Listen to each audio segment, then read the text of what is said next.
All right, so I wanted to talk about lower back pain. I had a client today. She was having some issues in her lower back. And I want to talk about kind of what causes lower back problems and kind of what you can do to kind of minimize them if you become extension sensitive. In this case, I had this client who is extension sensitive. And what that simply means is that when they extend their back, like this position, they arch their back, what happens is they get a little like shock or a little bit of like a catch. I'm sure you've ever had this where you can get like a little twinge in your knee or your back or your ankle. In this case, it was a twinge in her lower back, and it actually takes a while before you can actually even get to that point. And just to demonstrate, let me step back from the camera a little bit, and hopefully this thing will focus fast enough so I can explain what I'm talking about. Is that what's happening is when she basically when she squats and then she comes back up, she'll stand up and then she'll get a catch. Like she'll get basically to a point where she can't move almost. Not move, but basically it's almost like if you can imagine, I don't know if you ever played the game Operation, where you have to pull the little bone, the little plastic bone outside of the guy's body. And then what happens is if you touch the sides of the bone, it's gonna beep, the buzzer's gonna go off, right? Well, kind of like when you're going out of a bad position, or if you're going out from a position and then you go into like a spot of injury, like extension, lower back extension, or hyperextension is really a more appropriate way of looking at it, is that they get like a little shock, right? And sort of understanding kind of what happens when that occurs, sort of kind of how to mitigate it when you have like a lower back tweak, and understanding the lower back tweak. All right, so let's explain the lower back tweak and how to work around it. Everyone's lower back tweak will be a little bit different, but I'm going to understand this circumstance with a client of mine, so that way you can get a context and understand kind of where I'm coming from and just how I assess people. When someone has lower back pain, especially when they're extension sensitive, they'll move in sort of this position here, where this is extension, and what happens is they'll get too much extension, and then they'll get like a little tweak or a little twinge. This can happen in other parts of your body. But the lower back is sort of interesting because you have a lot of small muscles here that basically control the low back, and kind of what happens, what basically causes this problem, what leads you to this problem is when the tail wags the dog, if that makes any sense. Basically, think of your hips, think of your lower back as kind of like the tail, right? And then you have your glutes, which is basically the dog, if that makes any sense. And then what happens is that the dog is supposed to move, the dog, which is your butt, is supposed to move your lower back. And that's kind of what happens, right? But what the other problem is that when the lower back is forced to move around the hips, meaning that the big, strong, powerful hips are basically making it so that they are not able to do their job. So whatever you can't do with the hips, you do with the lower back. So you think about that. Think about squatting heavy weight or deadlifting heavy weight or even benching heavy weight. If your glutes or hips can't do their job the way they're supposed to because of flexibility or lack of strength, lots of numerous reasons, your lower back has to basically kick in and kind of move around your problem, move around your inflexibility problems. So understanding with this particular client, with her lower back problem, is that when her back is arched, she'll arch like this, right? And then she will basically get a twinge. So I had her doing some squats. She was okay, and then after like maybe about 3 or 4 reps, she would basically get caught. She'll come up here and then she'll get a catch, sort of like here. And that's kind of what you don't want, right? If you have a back problem or a back tweak, you want to try your best to stay away from touching that area, but understand what makes you get into that area faster. So if you remember, I made a video about hip issues, people with hip problems. They're very much related, because what happens is when someone's very extension sensitive, the hip flexors get very, very tight.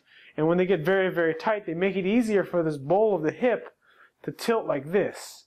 And then when you do a movement where you're squatting and you're deadlifting or you're pressing or you're doing something, what happens is that your lower back basically has the ability to snake, if that makes any sense. So if I'm squatting down, let's say with a heavy weight, or just not any weight, I'm right here in a squat, and then I come up. The ideal position is to tighten up my core, squeeze my glutes, and then come up, right? But sometimes what will happen, because of just disorganization and not having good spinal alignment or not having good motor control, is that when you squat down to here, what will happen is you will push yourself out of extension and then do this, basically. Now, that's a little exaggerated. That might be, someone might not necessarily look like that. If you think about it, I've actually seen Johnny Candido do that. But he's very strong. So he's very strong hips. So he's kind of a different thing. But when you have an issue, it's kind of what you're trying to do is you're trying to correct this motor pattern. You don't want to wag the dog. You don't want the tail wagging the dog because the tail is much smaller.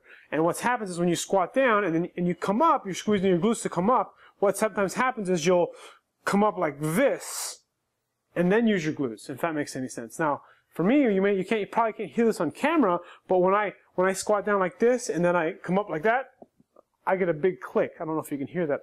And that's basically my hip coming out of alignment. I do have some stiff hips, keep in mind, but understand that I'm basically moving my pelvis too soon because I'm moving my lower back too soon, which basically makes my femur bone run into my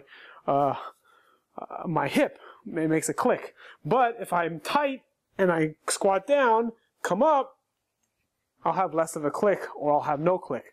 And that click is specific to me. So the way you're going to be able to solve this problem, or at least minimize this problem, I should say, is that you really have to spend some time stretching your hip flexors. And one of the most basic stretches is to lunge, like so, stretching out the hips really good, contracting this glute, and really getting this bad boy to stretch out. Another thing too, you can put your foot on like a bench like this, focus on squeezing this glute, and then opening up this hip. Now, if you have an injury or your back is bothering you, or you're extension sensitive, you probably want to be careful about doing this, right? I mean, if your hips are locked, you can actually stretch this hip much better, but the problem is if you're sensitive here, there's a good chance you might catch something and you'll irritate the lower back. Kind of another clue I'm going to share with you that made me realize that that was the issue was with this one exercise we did here on the ground, which I'm going to show you. And this is a really good exercise to kind of strengthen the glutes, get the body in the right position. And she was right here on the ground, and she crossed one leg over the other like this. The problem that she had her problem area was actually she was like this, right? Her problem area was her right back, her lower back on the right side. So she would squeeze her glutes, activate her butt right here, and then she would come down, right? We'll do some reps here to strengthen those hips, keep the stomach tight, squeeze the glutes, right? She was fine. Lower back is where the problem is, where she's extension sensitive. But then when she does this, right, and she squeezes her glutes, she can feel it, right? Activating on this left side that I'm here. What happens is a few times she'll get like a catch, and then she'll kind of squirm. And the reason what caused this is because what's happening is her back is going into extension. And more specifically, it's going to extension on the right side. And why is it going extension on the right side? Because you got hip flexors here. You got your adductors, which are basically, some of them act as hip flexors. You have your rectus femoris here. You have adductor longus, magnus. You have gracilis, sartorius. You have a bunch of stuff that does things. You have your psoas here. And then sometimes she's busy working this left leg here, concentrating on keeping the core tight, but she might be lackadaisy with this right leg. And what happens is, when you're tight here in this region, in this hip, what happens is it basically pushes your pelvis into extension. So I don't know if you can see this, but basically it's going to force the pelvis to do this, so this way, and force my back to arch significantly. And again, if there's an issue there, it's going to make it twinge. It's going to hit that extension sensitive spot, because this leg is basically, these tight hip flexors are pulling on the pelvis and creating this tilt forward like that. And again, I'll show you from kneeling position, and make this tilt forward, forcing this arch even more in the back. So this is kind of why if you stretch the tissues of the front here and you focus on rolling this out, what will end up happening is it'll make it so that the tissues from the front will release from the front of the hip and make it so that this hip can... Alright, so before my recording cut off, what I was going to say is it'll make the hip so that it will go into neutral or maintain neutral position, because when that hip flexor is tight, that front quadricep, the rectus femoris, the psoas, the adductors that function as hip flexors, they will push the hip into hyperextension, or the lower back into hyperextension, because it's anterior, causing an anterior pelvic tilt, making the lower back extend into sometimes hyperextension position. And when you stretch the hip flexors, then you activate the glutes, it helps push that pelvis into neutral, so that when you're walking around, you're doing stuff, it helps minimize the issues that are related to the lower back tweak and minimizing it. A lot of the time, what you really have to do if you do have a lower back tweak is you just have to make sure you move around pain-free as much as you can. You may still get a little bit of shocks here and there, and you just want to move. You want to do some like walking around, squatting, step-ups. There really is no main prescription for what you should do. It's just really more about staying pain-free and making sure blood gets to the area. The worst thing you can do is sit down and do nothing, because the tight flexibility in the body will make it so that that spot becomes a little bit more sensitive. You essentially want to get as close to that spot as far as motion is concerned. Get as close to not get as close to working that area without hurting it. So that way you're able to maintain range of motion. Because what happens when you tweak your back or when you have any injury, what's going to happen is you're going to end up causing inflexibilities because of lack of movement. So as long as you stay mobile, you're going to heal much faster, and you're going to be able to get around and get back to training right away.